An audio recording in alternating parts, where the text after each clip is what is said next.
Bonjour à tous et bienvenue sur l'essentiel de l'immobilier, le podcast qui va à l'essentiel pour vous aider à vivre de l'immobilier sous toutes ses formes. Chaque dimanche, retrouvez un nouvel épisode dans lequel nous parlerons des métiers de l'immobilier, d'investissement et de la vie en copropriété. Je suis David, professionnel de l'immobilier depuis 10 ans.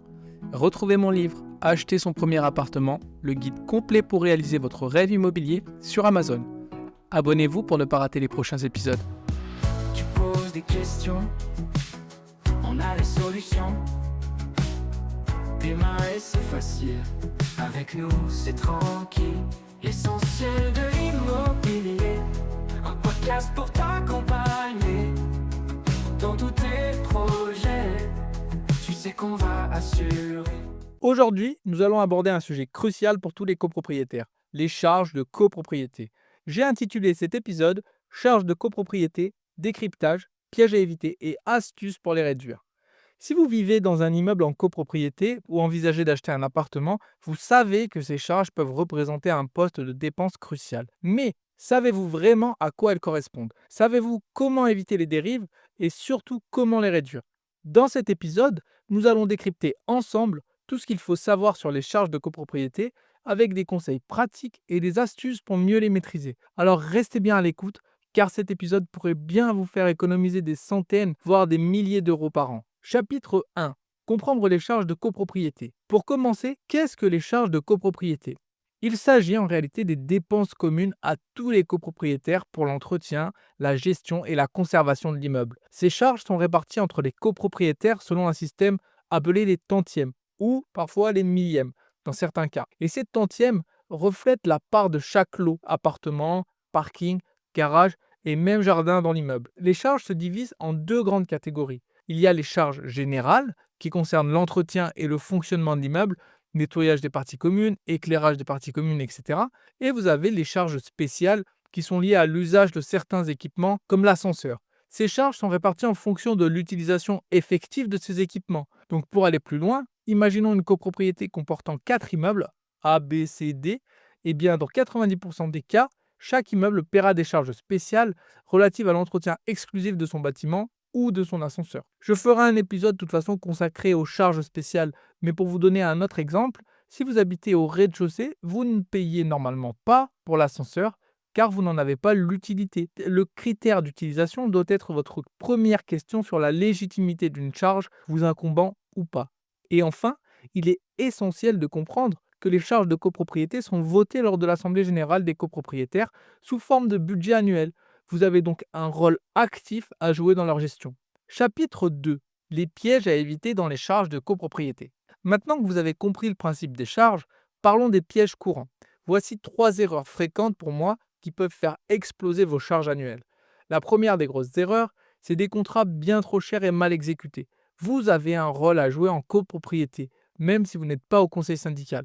Vous avez le droit de vérifier tous les contrats souscrits par le syndic pour la copropriété.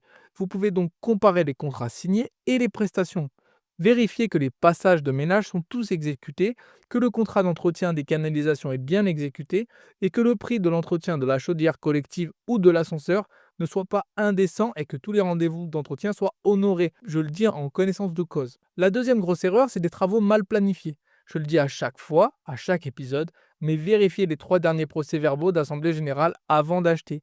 Des travaux d'entretien ou de rénovation mal anticipés peuvent entraîner des appels de fonds exceptionnels très élevés, en plus des charges classiques qui sont trimestrielles ou semestrielles.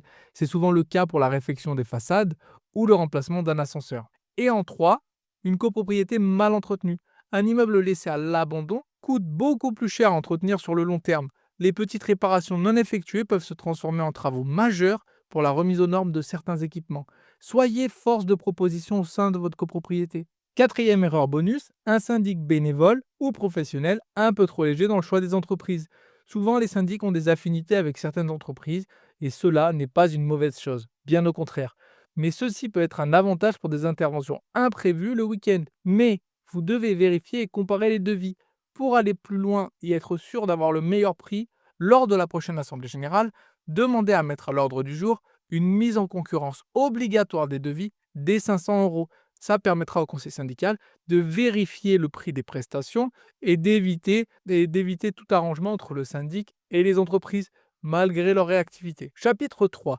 Comment réduire vos charges de copropriété? Eh bien, heureusement, il existe des solutions pour maîtriser et réduire vos charges. Je vous donne mes conseils. 1. Faire baisser les honoraires du syndic lors de chaque renouvellement. Ne vous contentez pas du même syndic. Comparez les prix, demandez des devis et surtout lorsque le syndic est présent depuis plus de 10 ans. Lors des conseils syndicaux, proposez d'étudier d'autres offres et comparez les tarifs et services. Ne vous engagez plus sur des contrats supérieurs à 2 ans avec le même syndic et négociez les frais annexes, notamment le nombre de visites, notamment les dépassements des horaires des AG et voire même faire des AG le samedi. 2. Optimisez les contrats de prestataires. On en a parlé, les contrats d'entretien, ascenseur, nettoyage, espace vert représentent une part importante des charges. Renégociez-les régulièrement pour obtenir des meilleurs tarifs chaque anniversaire de renouvellement. 3. Vérifiez chaque ligne du budget annuel lors de la vérification des comptes et avant l'Assemblée générale. C'est à ce moment précis de l'année que vous allez pouvoir vérifier avec l'annexe 3 si le budget a été respecté et dans le cas contraire, vous pourrez alors optimiser afin que l'année prochaine, la différence soit en votre faveur. Le montant de vos charges dépend du budget annuel voté. Chapitre 4. Bien s'impliquer dans la vie de la copropriété. Enfin, pour vraiment maîtriser vos charges, il est crucial de vous impliquer activement dans la vie de la copropriété. Et voici comment. Premièrement, assistez aux assemblées générales. C'est l'occasion de voter sur les dépenses et les travaux. Si vous ne pouvez pas y aller, donnez procuration à une personne de confiance qui vous fera un retour complet. Et si jamais personne ne peut y aller, renvoyez votre vote par correspondance et faites-le sérieusement. Devenez membre du conseil syndical. En intégrant le conseil syndical, vous aurez un rôle actif dans la gestion de l'immeuble et vous pourrez surveiller les dépenses de près.